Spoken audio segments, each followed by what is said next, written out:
My dad never told me. He never told me that Michael existed. I'm 28 years old. I go, Dad, what are you talking about? I have a brother? As I understand it, is that you didn't know your brother was your brother. Nope. And can you just elaborate on that a little bit? I would say the mid-'80s. My dad, even out of the womb, had me watching boxing because my dad was a boxer. My grandfather was champion of the world in boxing in 1921. His name was Johnny Buff. He was the flyweight bantamweight champion. All of a sudden, this man came out, and you never really paid that much attention to the ring announcer.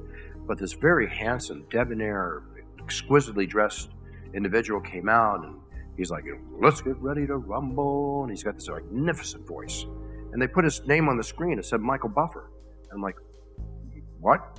I said, no, my brother's Brian, who I grew up with my whole life, my older brother. But before the internet, I saw every phone book in the country, which I would train the salespeople how to work out of. I never saw my last name in a phone book. Now all of a sudden I'm looking on the screen, it says Buffer. I go, what is this? And I found all these close-knit things. So one time he was out doing a fight in Los Angeles at a small place called the Reseda Country Club.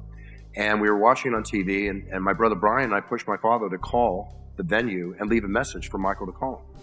What happened is that we were driving up north one day. Son, I never told you, I was 20 years old. It was World War II. I was going off to the Pacific to do my duty. I was married at a young age. I came back 9 months later. A child was born. A divorce ensued. And the last time I saw the child was when he was 2.5. It was just one of these strange stories.